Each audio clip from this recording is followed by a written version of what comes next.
Hey, what's up? This is Gardetrace. Well, we've just confirmed 2 more DLC characters for Dragon Ball FighterZ in the form of Super Saiyan Blue Vegito and Fuse Zamasu. And we've already had previously gotten 2 DLC characters before in the form of Bardock and Broly. So now there are 4 slots left for DLC characters that we will be getting into the future. And there's a huge possibility of characters that could be added to fighters. So what I'm going to do here is I'm going to talk about 5 characters that I would like to see in Dragon Ball FighterZ. Now, this is not going to be a ranked list. I'm not saying that I'm going to like any one of these characters more than the other to add them to the game. This is just ideas I'm putting out. And yes, I also know that there's only 4 slots left and I'm making a 5 list, but the point is these are just characters that I would like to see within the game. And I really hope that these characters do get added. Number 1, Devorah.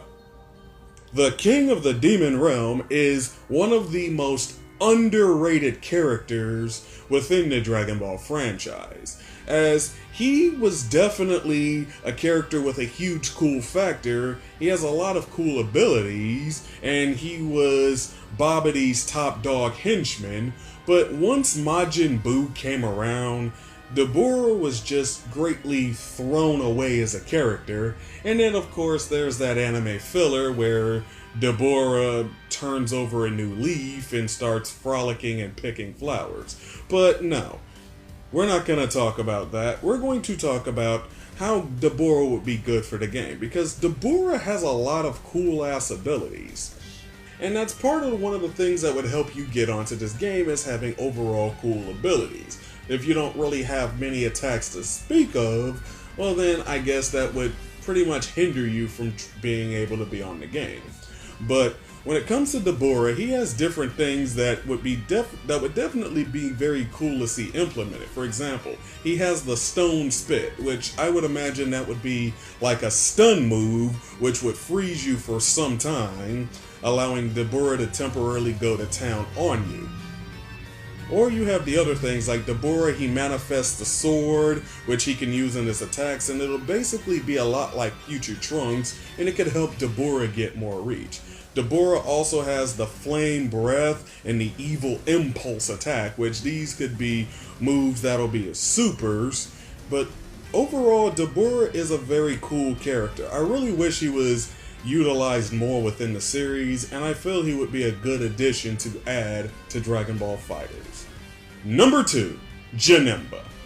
Now, we had already gotten a movie character in the form of Broly, so if we were able to get one movie character, well then we should be able to get another one, right? And when it comes to movie characters, I can think of none other that would be better to choose from than Janemba. I guess another example of a good movie character to add would have been Cooler. However, in many ways, Cooler would be too similar to Frieza, which is why I would say that Janemba would be a much better choice, because Janemba has a lot of things that are exclusive to him. For example, Janemba has cool reality warping abilities where he can literally dissolve himself and rematerialize himself, and also he can punch through dimensional walls. He can actually just tear the very fabric of dimensions around him in order to turn attacks right back to him, or to strike his opponents from a distance by manipulating the space around him. And he also has other cool attacks like the Chomakoho, and he also can materialize a sword as well by using whatever object he picks up. And when it comes to Janemba, he is straight up a very badass character. Besides Broly, he is one of my favorite of Dragon Ball Z's movie villains, and to not add him would definitely be a huge misstep in parts of the developers of the game. Number 3. Super Saiyan 4 Goku. Now, this game, of course, primarily features a lot of Dragon Ball Z characters, and there's also a lot of Dragon Ball Super characters featured in this game, like Super Saiyan Blue Goku and Vegeta, Beerus, Hit, and Goku Black, and now we also have Super Saiyan Blue Vegito and Fused Zamasu confirmed for this game. So what I gotta say is, Dragon Ball Z and Super are featured in this game, but we need some GT representation in this game as well. Come on.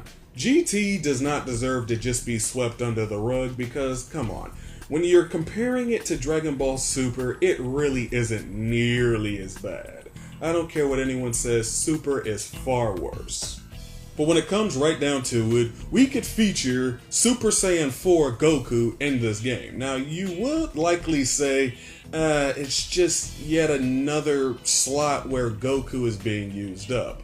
Yeah, while that is true, but Super Saiyan 4 Goku would have enough to differentiate himself from his Super Saiyan and Super Saiyan Blue counterparts. Now, one thing that he'll be utilizing is his red Kamehameha, but he could also be utilizing a few of his other attacks. Like, for example, he could utilize the most badass attack featured in the series, and that would be the Dragon Fist.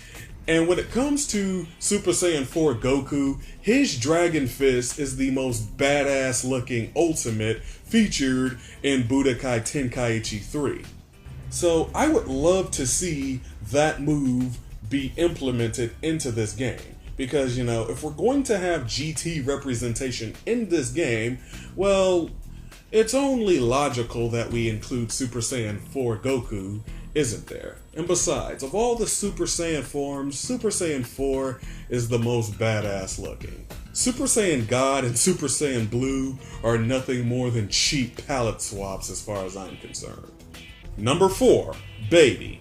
Now, if we're going to have GT representation in this game, then it's only logical that we feature GT villains. When it comes to GT villains, one of the best ones is definitely Baby, and when it comes to being a villain within the Dragon Ball franchise, Baby is actually one of my favorite, because, well, Baby is a character that builds off of the established lore of Dragon Ball Z as the Saiyans wiped out the Saurians on Planet Plant, and he's not just your typical, oh, I want to destroy the universe because reasons thing. But the thing that really would make Baby a good addition to the game is not only was he a cool character in the show, but also he has some cool attacks at his disposal. Now, Baby, he possesses Vegeta and uses his body as his own. So what he does is he utilizes a lot of corrupted versions of Vegeta's attacks, as well as having his negative death ball attack, which is his own exclusive ability. So when it comes to Baby, he would be a great addition to the game because, come on, let's give GT some love. Oh, and speaking of giving GT some love, that brings us to number 5, Yi Xinglong. Do you know who the fuck that is? Well, unless you're familiar with the Japanese version, you're probably not, but this character is Omega Shenron, the big bad of Dragon Ball GT, and also one of the conceptually best villains of the entire Dragon Ball franchise, as we have Yi Xinglong as well as the Shadow Dragons, who ultimately make the series be about the Dragon Balls yet again, as pretty much the Dragon Balls for the longest time were nothing more than damage control. So a bunch of people get killed, a lot of collateral damage gets caused. What they do is they whip out the Dragon Balls, wish everything back to normal, and then move on. But the Shadow Dragons show that there are consequences to that. And hell, even you have the likes of the Elder Supreme Kai, who's saying, hey, stop using the fucking Dragon Balls so much. They weren't meant to be abused like this. So then you have these guys who effectively make the Dragon Balls be the antagonists of the show. So when it comes to choosing between these guys, it's only logical that you would choose the biggest and baddest one, Shenron, or as he is when he absorbs all of the Dragon Balls into himself, Omega Shenron. Because Omega Shenron is one of the most badass designed characters within the Dragon Ball franchise, and he has some cool attacks at his disposal. So if you're going to have a game which is pretty much a love letter to Dragon Ball fans everywhere, well then it would be fair that each iteration of Dragon Ball gets its own representation within this game, because come on. Having GT characters would definitely be a cool feature, and with all of the characters that I said on this list, it's like these are some of the ones that I feel would be the best choices to go for when it comes to DLC content for Dragon Ball FighterZ, and I really hope to see these characters make it into the game. What do you guys think of this? What characters do you want to see featured in Dragon Ball FighterZ? Let me know your opinions in the comments below. Also, like and subscribe for more content. So with that being said, that's the end of this video. Have a good day, everyone. This is Trace, signing out.